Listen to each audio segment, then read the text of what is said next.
Hello दोस्तों, स्वागत है आपका study IQ PCS Sarathi channel में। और मैं अभिनवराज आपके लिए 67th BPSC mains special art and culture section का एक डिस्कशन लेकर आया हूं। आज हम बहुत विस्तृत रूप से पटना कलम आर्ट को समझने वाले हैं। ये कुछ ऐसे टॉपिक्स हैं जो हर बार रिपीट होते हैं और अगर आप इसमें बेहतर अंडरस्टैंडिंग बना लेते हैं, थोड़ी लिखने की या कह लें लेखन शैली अच्छे से डेवलप कर लेते हैं, तो इससे फायदा ये होता है कि आपके इसमें स्कोर फॉर श्योर फिक्स हो जाते हैं कि इसमें आपको स्कोर मिलेंगे ही।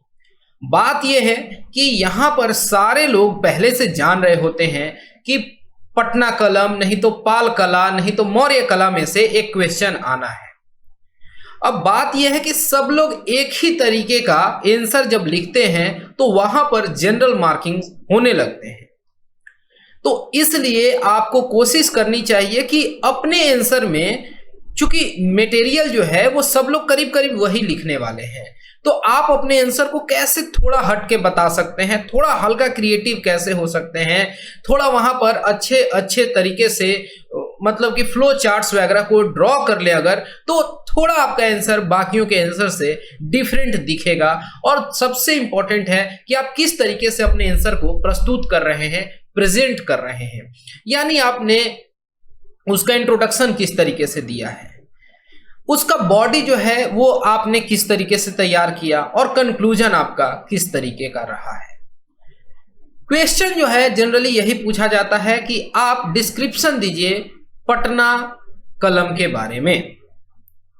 ये पटना कलम है क्या और इसका डिक्लाइन वगैरह सब कुछ आप अच्छे से बताएंगे, कहां कहां वो पेंटिंग्स अभी मौजूद हैं, अगर उनको बचाने के लिए कुछ प्रयास किया गया है तो वो सब कुछ बताइए ना।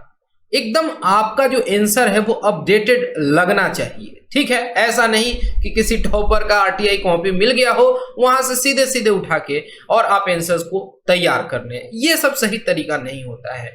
और यहाँ पर PCS सारथी चैनल पर हम आपके सामने या आपको स्पून फीडिंग नहीं कराने वाले हैं, सारे कंटेंट्स आपको देंगे, रेडीमेड आंसर नहीं देंगे। और अगर आप चाहते हैं कि जो आपने आंसर लिखा है वो मैं देखूं, थोड़ा बहुत इवैल्यूएट कर दूं, तो आप मुझसे टेलीग्राम पर जुड़ सकते हैं। यहां पर अगर आप सर्च करेंगे टेलीग्राम में जाके Abhinav_sir_BPSC, तो वहां पर आप मुझसे कनेक्ट हो सकते हैं। और फिर अगर आपके मन में कोई प्रश्न वगैरह भी है इस एग्जाम को लेकर, तो आप मुझसे डायरेक्टली कांटेक्ट भी कर सकते हैं। मैं कोशिश करता हूं कि जितने लोगों का मैं जवाब दे सकूं, वो मेरा प्रयास रहता है। तो हम शुरू करते हैं पटना कलम। अब यहां पर जो PPT आपके सामने आएगा वो इंग्लिश में जरूर लिखा हुआ है, लेकिन मैं जब आंसर आपके सामने या पूरा का पूरा ये कंटेंट लेकर आ रहा हूं तो यहां पर मैं बाइलिंगुअल रहूंगा जब मैं चीजों को डिक्टेट करूंगा। तो पटना स्कूल ऑफ पेंटिंग भी कहा जाता है। स्पेलिंग कई अलग अलग तरीके से लिखा जाता है। अगर इंग्लिश में लिखा जाए तो कलाम लिखा कहीं कहीं KLM लिखा मिलता है, या कई बार इसको कंपनी पेंटिंग भी कहा जाता है। ये कंपनी जो नाम कंपनी है ये डिराइव्ड है ब्रिटिश ईस्ट इंडिया कंपनी से, ठीक है। तो ये एक तरीके का फ्री स्टाइल पेंटिंग था। फ्री स्टाइल पेंटिंग ये टर्म आप यूज कर सकते हैं। इंडियन पेंटिंग का ये खास तरीके का स्टाइल है जो एग्जिस्ट करता था बिहार में, या कह ले उस समय के भारत में, और ये कुछ खास क्षेत्र हो गए बिहार वाले। कब? तो 18वीं और 19वीं सदी में। ये पटना कलम जो है जिसको कि कंपनी स्टाइल पेंटिंग भी कहते हैं, और वो एग्जिस्ट करता था 18वीं और 19वीं सदी में। ये फ्री स्टाइल का एक पेंटिंग था जो इस क्षेत्र में डेवलप हुआ। इसके डेवलपमेंट की पूरी कहानी हम समझेंगे। और ये देख लीजिए, ये पटना कलम जो है ये दुनिया का पहला इंडिपेंडेंट स्कूल ऑफ पेंटिंग है। जो अभी मैंने टर्म यूज किया था फ्री स्टाइल, इसका यही मतलब है कि इसमें किसी भी तरीके की बंदिश या बाध्यता नहीं रखी गई थी। बहुत तरीके का पेंटिंग का जो फॉर्म होता है उसमें शर्त होता है कि आपको यही करना होगा, यही करना होगा। और दुनिया भर के जो भी पेंटिंग्स वगैरह हैं, पुराने पेंटिंग्स, मिनिएचर्स, जहां भी बड़े बड़े म्यूजियम्स वगैरह में पड़े हैं, अगर आप देखेंगे तो उसमें एक आपको खास बात ये दिखेगी कि जो संभ्रांत सोसाइटी है उन्हीं लोगों का तस्वीर जो है पहले बनाया गया है, या फिर कह लें कि राजा महाराजा, कोर्ट रानियों के, राजमहलों के, इस तरीके के ही पेंटिंग्स जनरली देखने को मिलते हैं दुनिया भर में। लेकिन ये पटना कलम पेंटिंग जो है ये इस तरीके का डेमोन्स्ट्रेशन है कि यहाँ पर आम लोगों के जीवन को प्रस्तुत करने का कोशिश किया गया। जैसे यहाँ पे जो गोल्ड स्मिथ हो गया, ब्लैक स्मिथ हो गया, बार्बर हो गया, पालकी ले जाने वाला हुआ, होली का फेस्टिवल या किसी का शादी ब्याह ओकेजन, गोलघर, इन चीजों को प्रस्तुत किया गया, बग्घी वगैरह को दिखाया गया है। कहने का मतलब है आम या कहने जो जनमानस है उनकी रिफ्लेक्शन देखने को मिलती है। जनरली ये स्टाइल दुनिया में नहीं पसंद किया गया है, क्योंकि हर समय क्या देखा गया कि ये पेंटिंग्स वगैरह को पैट्रोनेज देने वाले जो हैं वो राजा महाराजा रहे हैं, और राजा महाराजा ही चाहते थे कि जो पेंटर्स को पैसा दे रहे हैं, उनको पैट्रोनेज दे रहे हैं, तो उनकी तस्वीरें बनाएं। लेकिन यहाँ पर खास बात यही है पटना कलम की, ये फ्री स्टाइल दुनिया की पहली इंडिपेंडेंट स्कूल ऑफ पेंटिंग के रूप में डेवलप हुई। और यहाँ पर हम देखते हैं कि कॉमनर्स यानी आम आदमी के लाइफ स्टाइल को इन्होंने व्याख्या किया है, दिखाया है, दर्शाया है, और इसी वजह से ये बहुत ज़्यादा मशहूर हुआ, क्योंकि आम आदमी को भी लगता था कि चलिए कुछ तो ऐसा हो रहा है जहां पर हम भी तस्वीरों में नजर आ रहे हैं। और जो प्रिंसिपल सेंटर्स थे पटना कलम के, वो उसमें से एक शहर खुद पटना हो गया। पटना के बगल में दानापुर, दानापुर कैंटोनमेंट के रूप में भी जाना जाता है, और 1857 के क्रांति वगैरह में दानापुर का बहुत ज्यादा आपको जिक्र मिलता है। और भोजपुर शहर, भोजपुर जो डिस्ट्रिक्ट है उसका हेडक्वार्टर आरा। तो ये 3 सेंटर बहुत इंपॉर्टेंट हैं, आप इसको अच्छे से नोट डाउन कर सकते हैं।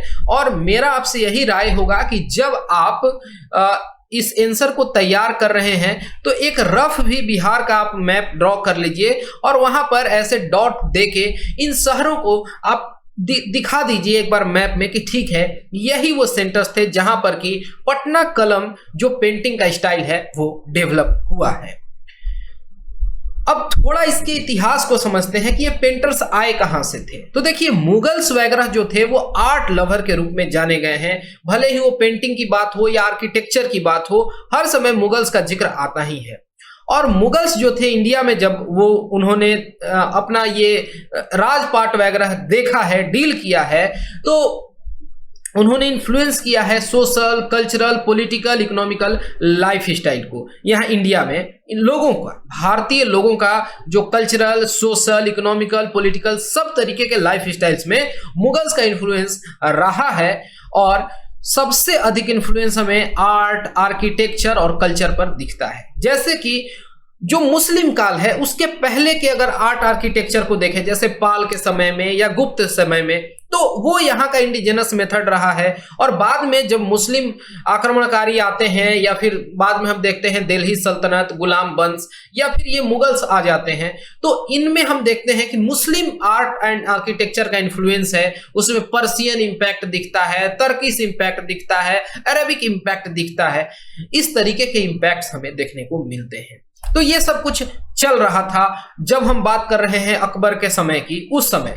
और अकबर के बाद की हम बात करें तो जहांगीर के समय की बात करें, और जहांगीर का जो वक्त है, जो फेज है, उसको कहते हैं कि गोल्डन एरा रहा है मुगल पेंटिंग का। यहाँ पर उस समय बहुत सारे पेंटर्स वगैरह को पैट्रोनेज दिया गया है, लेकिन अकबर के समय में भी पेंटिंग्स वगैरह के लिए कारखाना सेटअप किया गया था। ओके। और जो दारा इसमें प्रिंस हुआ उसने भी अपना एक एल्बम तैयार किया था, वो भी बहुत फेमस है। तो यहां पर हम क्या देखते हैं कि उस समय पर्शियन स्टाइल जो है इंडियन ट्रेडिशनल स्टाइल के साथ मर्ज करके एक नया पेंटिंग का स्टाइल ही डेवलप किया गया था।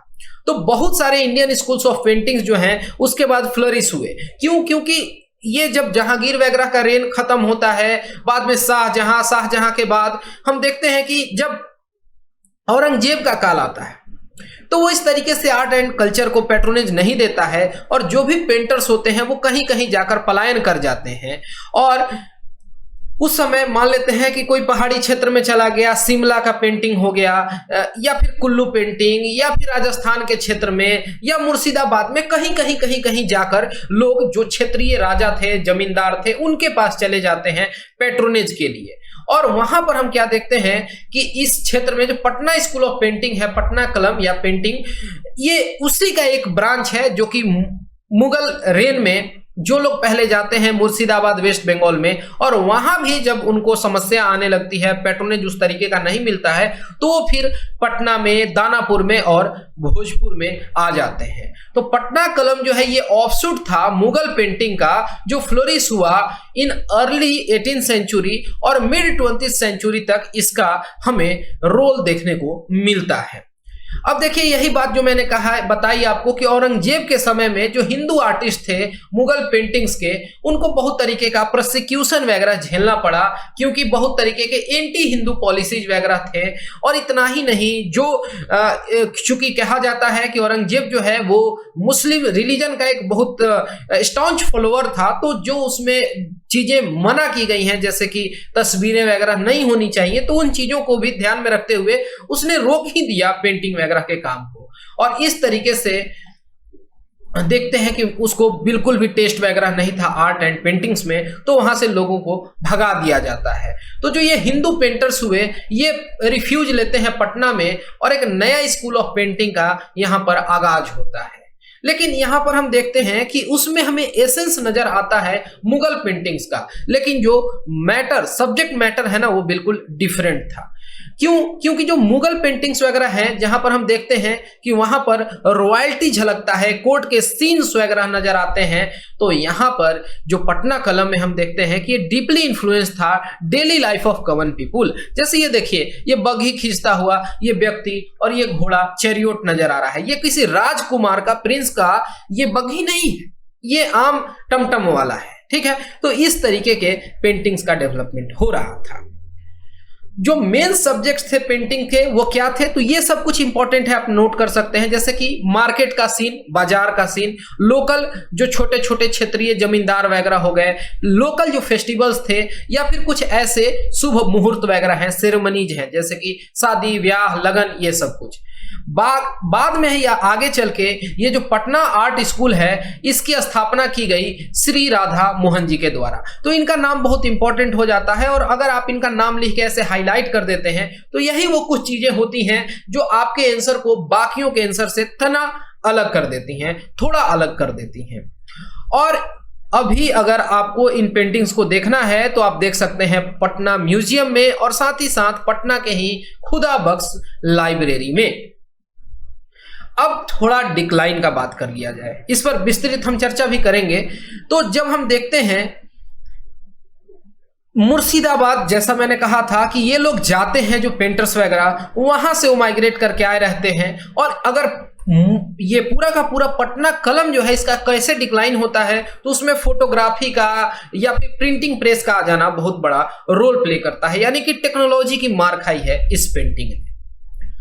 तो अब देखिए 1750s की बात कर रहे हैं, इन आर्टिस्ट्स की फैमिलीज वगैरह यहाँ आके सेटल हो जाती हैं, और यहाँ लोकल एरिस्टोक्रेसी वगैरह जो हैं, या इस तरीके के लोग जो हैं, या फिर ब्रिटिश ईस्ट इंडिया कंपनी के जो ऑफिसर्स वगैरह हैं, उन्होंने भी थोड़ा पनाह दिया। तो ये नाम इंपॉर्टेंट है, देख लीजिए। यहां पर हम क्या देखते हैं कि अधिकांश जो पेंटिंग्स हैं वो मिनिएचर्स हैं, यानी बहुत बड़े साइज के नहीं है, छोटे छोटे साइज के बनाए गए हैं, और वो पेपर पर बनाए गए हैं, यानी कि जो बेस मटेरियल है जो यूज किया गया है वो मतलब पेपर है, ऐसा नहीं कि किसी मेटल पर पेंटिंग किया गया है। ठीक है, पेपर पर। आगे चल के और छोटे छोटे ड्राइंग्स वगैरह बनाए गए, और कुछ हाथी दांत वगैरह पर भी बनाए गए हैं, आइवरी वगैरह पर बनाए गए हैं, कुछ लेदर पर भी हमें देखने को मिलते हैं, जो आगे चल के पॉपुलर होते हैं। और वजह क्या है कि इनकी सेल्फ लाइफ लंबी होती है, ज्यादा रहती है। कुछ कुछ एग्जांपल्स दे सकते हैं डेली लाइफ के एक्टिविटीज जिनकी तस्वीरें बनाई गई हैं, जैसे daily labourer, fish seller, basket maker, जिसको ओड़ी वगैरह बिहार के क्षेत्रीय भाषा में कहते हैं। तो ये सब कुछ, या फिर भोजपुरी में खांची बोला जाता है, तो ये सब जो बनाते हैं, बांस को छील छील के बनाते हैं, छठ पूजा वगैरह में उसका काफी यूज होता है, वो सब, तो ये डोमिनेंट सब्जेक्ट रहे। ठीक है, अब ये यहां पर आप बता सकते हैं पटनैया एक्का, एक्का यानी हॉर्स कार्ट ऑफ पटना, ये one of the oldest surviving paintings है जो कि अभी भी पटना म्यूजियम में सेफली रखा हुआ है। यही जो तस्वीर में आप बैकग्राउंड में देख पा रहे हैं, पटनैया एक्का। अब अगर आप डायरेक्टली इस नाम को ऐसे लिख के कोट करेंगे तो उसे वैल्यू एडिशन होता है ना, इस बात को आपको समझना है।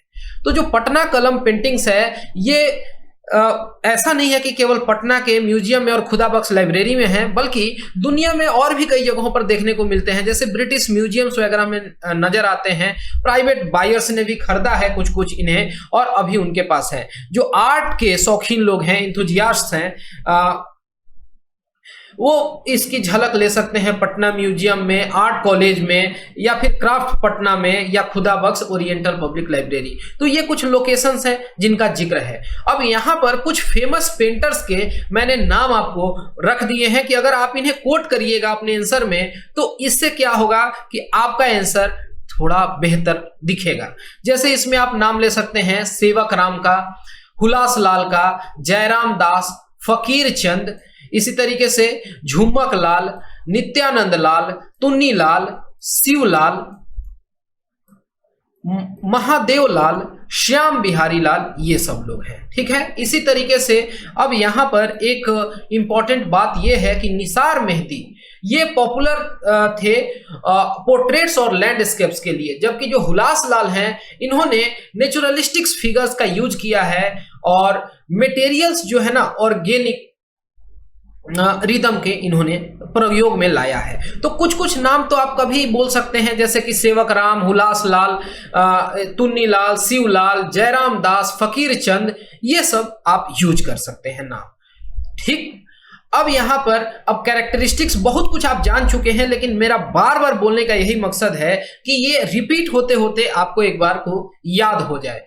तो यहां पर मिनिएचर पेंटिंग्स थे, डेली लाइफ से थे, ये सब कुछ जो है आप बता सकते हैं। यहां पर जैसे कि जो पटनैया एक्का का अभी हमने जिक्र किया, ये वन ऑफ द ओल्डेस्ट है। और जो शिवलाल, जिनका अभी जिक्र आया था नाम, शिवलाल ने मुस्लिम वेडिंग की पेंटिंग की है। इसी तरीके से गोपाल लाल ने होली की पेंटिंग की है, और महादेव लाल के द्वारा रानी गंधाती की पेंटिंग की गई है। तो ये कुछ कुछ फेमस क्रिएशंस हैं। अब यहां पर इन पेंटिंग्स के नाम को आप उनके पेंटर के नाम के साथ प्रस्तुत कर सकते हैं। यहां पर यह भी देखने को मिलेगा कि उस समय यहां पर किस तरीके का रिलीजियस सेंटिमेंट था, क्योंकि यहां पर नाम से पता चलता है कि एक हिंदू पेंटर के द्वारा मुस्लिम वेडिंग सेरेमनी की पेंटिंग बनाई जाती है, ड्रॉ की जाती है। तो इसे यह समझ आता है कि लोगों में बहुत ज्यादा सहिष्णुता रहा होगा और लोग काफी मिल बांट के समाज में रहते थे। इस बात को भी आप समझ गए। तो यहां पर मुस्लिम वेडिंग, होली और रानी गंधती, ये जो पेंटिंग है महादेव लाल की।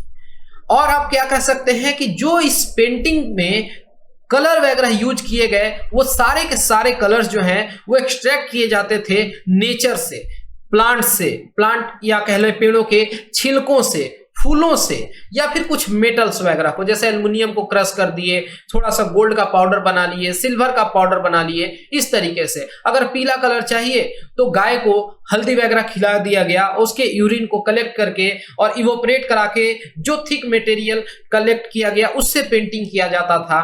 जो ब्रश वगैरह यूज किया जाता था तो घोड़े के बाल को या स्क्वेरल यानी कि गिलहरी वगैरह के बाल को बांध के उसको यूज किया जाता था।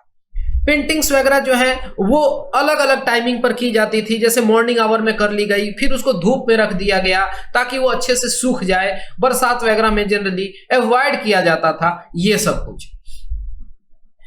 और एक जो खास बात है जिस पर अभी चर्चा नहीं हुआ कि ये कोई भी लैंडस्केप नहीं रहता था, या कोई फोरग्राउंड या फिर बैकग्राउंड वगैरह नहीं यूज होता था। जनरली जो उसका बैकग्राउंड है ना वो व्हाइट कलर का आपको नजर आता था, या मतलब ऐसे क्रीम कलर का बहुत पतला एक लेयरिंग रहेगा जिस पर आपका बहुत ज्यादा फोकस नहीं जाएगा। जैसे मैं यहां दिखाना चाहता हूं, यहां पर बैकग्राउंड को बहुत ज्यादा हाईलाइट नहीं किया गया है, और इसका यही मकसद था कि जो सब्जेक्ट है उस पर मैक्सिमम फोकस दिया जा सके।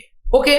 और जो अदर यूनिक फीचर है पटना स्कूल ऑफ पेंटिंग का, कि यहां पर एक पेंटिंग का जो टेक्निक यूज किया गया, शेडिंग किया गया सॉलिड फॉर्म्स का, ये भी ठीक है। यहां पर जो पेंट ब्रश यूज किया जाता था, डार्क और ब्लैक कलर जो है वो जैसे कैसे लैंप ब्लैक से कलेक्ट कर लिया जाता था। इस वजह से क्या है कि उसको कजली स्याही वगैरह भी कहा गया है, ठीक है। तो paintings are painted straight way with brush without using pencil to outline the contours of the picture. यानी फोटो है, तस्वीर की गहराई को दर्शाने के लिए ऐसा नहीं है कि पहले पेंसिल से आउटलाइन ड्रॉ कर ली और फिर उस पर पेंट चढ़ा रहे हैं, ऐसा नहीं करते थे, एक बार में पेंटिंग करते थे और इस टेक्निक को कहते थे कजली स्याही, ठीक है। स्याही मतलब इंक होता है, कजली स्याही, ओके। और जो लास्ट पेंटर्स थे या वो आखिरी जो दौर के पेंटर हुए, जिसके बाद कहीं ना कहीं हम ये कह सकते हैं कि ये जो पेंटिंग का तकनीक है ये एक्सटिंक्ट कर गया, विलुप्त कर गया। तो आखिरी दौर के जो पेंटर्स हैं उसमें ईश्वरी प्रसाद वर्मा जी का नाम आता है, राधा मोहन बाबू का नाम आता है, who was also the founder of Patna art school. तो ये राधा मोहन बाबू जो हैं, इनके द्वारा ही पटना आर्ट स्कूल का स्थापना किया गया था और इस स्कूल को यह कॉलेज बन गया है जिसको पटना आर्ट्स कॉलेज या college of arts and craft Patna के रूप में जाना जाता है। तो यहाँ पर ईश्वरी प्रसाद वर्मा और राधा मोहन बाबू का भी नाम का जिक्र आना चाहिए और इनके प्रयासों के बारे में भी वहां विस्तृत जानकारी दी जानी चाहिए। जो पटना स्कूल ऑफ पेंटिंग है ये हम देखते हैं कि धीरे धीरे ग्रेजुअल तौर पर डिक्लाइन यहां पर देखने को मिलता है। और यहां पर डिक्लाइन के क्या कुछ कारण हो सकते हैं आप बताइए। सबसे पहला जो कारण था उसमें था कैमरा का आ जाना। कैमरा एक बार आ जाता है, लोगों की तस्वीरें क्लिक हो जाती हैं, तो उससे क्या है कि लोगों का जो रियल लाइफ तस्वीर है वो कैप्चर हो रहा था। ये कितनी भी थी तो पेंटिंग थी और कैमरा का जो इमेज है उस समय फिर रील से साफ करके मिल गया, इंसान उसको रख लिया, शीशे में मढ़वा लिया। तो उससे क्या होता था कि मोमेंट्स कैप्चर होते थे। तस्वीर कितना भी है तो एक चीज को हम देख के और उसको पेंट कर लिए हैं, उसमें मोमेंट्स कैप्चर नहीं हो रहे थे। लेकिन यहीं पर टेक्नोलॉजी के आने के वजह से सबसे बड़ा में इंपैक्ट देखने को मिलता है। दूसरा यह है कि यहां पर इंडिविजुअल पेंटिंग्स का रेलेवेंस कम होने लगा जब कैलिको प्रिंटिंग वगैरह शुरू हो गया। होता क्या था कि एक पेंटिंग जो है उसको रखा गया और फिर उसके कई सारे फोटोकॉपीज तैयार कर लिए गए, जो आज होता है जिसको पायरेसी वगैरह कहते हैं। तो इस आर्ट फॉर्म ने वो भी झेला और इसके वजह से इसकी महत्ता कम होने लगी। लोग खुद फ्रीडम स्ट्रगल में बहुत ज्यादा परेशान थे और इंडिया कई तरीके के फाइनेंशियल क्राइसिस वगैरह को झेल रहा था। अब उस समय के जमींदार वगैरह थे, उनका जो कह लें कि थॉट प्रोसेस है या प्रायोरिटी है वो शिफ्ट हो चुका था। अब देश को आजाद कराना था, विदेशी शासन के चंगुल से बाहर आना था, जिसके वजह से होता क्या है कि यहाँ पर पैट्रोनेज मिलना एकदम भी खत्म हो गया पेंटर्स को और धीरे धीरे ये आर्ट फॉर्म खत्म की तरफ जाने लगा। लॉस्ट आर्ट फॉर्म्स जैसे कि ये पटना कलम है, ये एक टेस्टमेंट है to sustainable and simple practice. तो ये जो बात है आप इसको कोट कर सकते हैं बहुत अच्छे तरीके से। यहां पर शुरू वाले आप स्लाइड को याद करिए जब हमने कहा था कि ये कंपनी स्टाइल ऑफ पेंटिंग भी कहलाता था। तो कंपनी स्टाइल ऑफ पेंटिंग कहे जाने के पीछे क्या कारण रहा होगा, तो ये जो स्टाइल है इसमें हमें कॉम्बिनेशन दिखता है मुगल, ब्रिटिश और ब्रिटिश स्टाइल ऑफ पेंटिंग का, ठीक है। तो इस वजह से कई बार इसको फिरंगी कलम भी कहते हैं। फिरंगी क्यों? फिरंगी कहते हैं ब्रिटिशर्स को, आउटसाइडर्स को, अंग्रेजों को फिरंगी कहा जाता था। तो व्हाइट मैन्स आर्ट के रूप में भी इसको रिकॉग्नाइजेशन कई बार मिली है।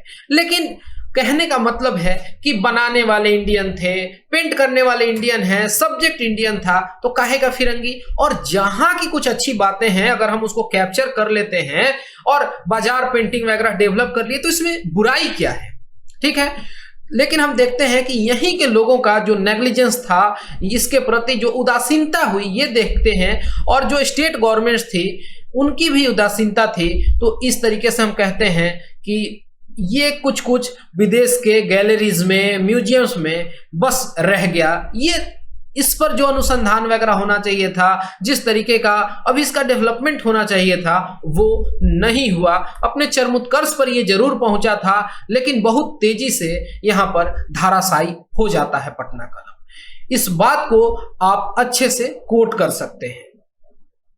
यहां पर ये जो लास्ट स्लाइड है मेरे तरफ से, यहां बस मैं आपको ये दिखाना चाह रहा हूं कि देखिए किस तरीके से क्वेश्चंस जो हैं वो रिपीट होते हैं आर्ट एंड कल्चर के जीएस पेपर 1 बीपीएससी में।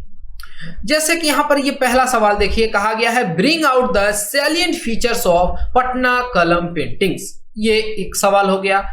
फिर कभी पूछ लिया गया discuss the salient features of Mauryan art.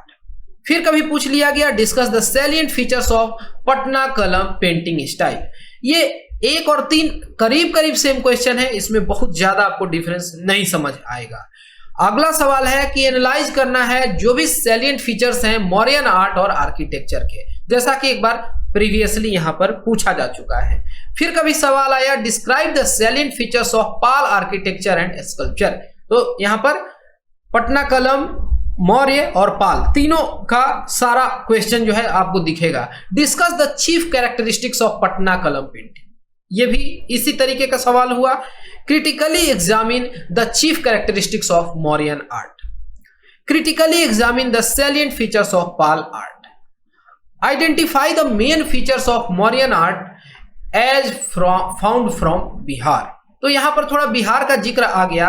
Bihar का जिक्र ना भी आए तब भी मैंने आपको कहा है कि आपके आंसर्स वगैरह में बिहार का थीम निकल के आना चाहिए। इसी तरीके से एक बार सवाल पूछा गया give a description of main features of Pala art in Bihar. अगला है कि what are the distinctive features of Mauryan sculpture. और कभी पूछा गया write an essay on the art and paintings of Bihar. तो ये 12वां सवाल है, इस पर थोड़ा सा चर्चा होना चाहिए, क्योंकि इसमें ना ही पाल कला शैली का नाम लिया गया, ना मौर्यन कला शैली का नाम लिया गया, ना ही पटना कलम का नाम लिया गया, ना आपसे मधुबनी पूछा गया। तो इस सवाल की खूबसूरती ये होगी कि आपके पास लिखने को बहुत कुछ हो जाएगा। आप इसमें पटना कलम के बारे में लिख सकते हैं, मौर्यन आर्ट के बारे में लिख सकते हैं, पाल कला शैली के बारे में लिख सकते हैं, मिथिला मधुबनी पेंटिंग के बारे में लिख सकते हैं, और भी कुछ अगर आपके क्षेत्र के लोकल आर्ट आर्किटेक्चर का ये पेंटिंग्स वगैरह का डेवलपमेंट हुआ तो उस पर भी आप प्रकाश डाल सकते हैं। तो इस तरीके से ये सवाल जो हैं डेली कहना तो उचित नहीं होगा, हर साल रिपीट होते हैं। और इसमें आपके पास ये एडेड एडवांटेज है कि आपके पास एक तरीके से क्वेश्चन पहले से जाना हुआ है कि क्वेश्चन आने वाला है। अब आप इसको कितने अच्छे से तैयार करते हैं, कितना प्रैक्टिस करते हैं लिख के, ये ज्यादा जरूरी है। अब इस क्वेश्चन को और लेंदी बनाने के लिए आप क्या करेंगे, अब कुछ लोग हैं कि पूरा डिटेलिंग देने लगते हैं कि ये नीला कलर कहां से लाते थे, पीला कलर कैसे बनाते थे, भूरा कलर कैसे बनाते थे।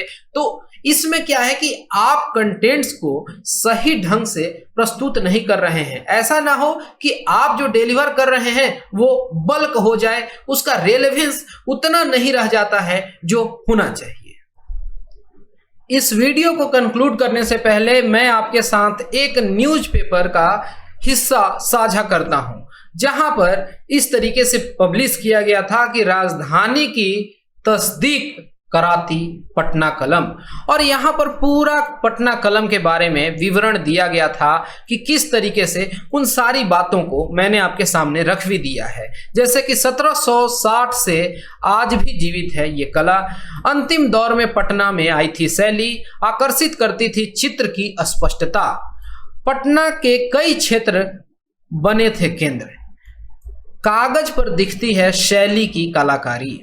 गिलहरी के बाल से बने ब्रश का होता है प्रयोग। प्राकृतिक रंग से लगाव ने बनाया पटना कलम पेंटिंग शैली का कलाकार। ये मतलब किसी व्यक्ति विशेष पर यह आर्टिकल है।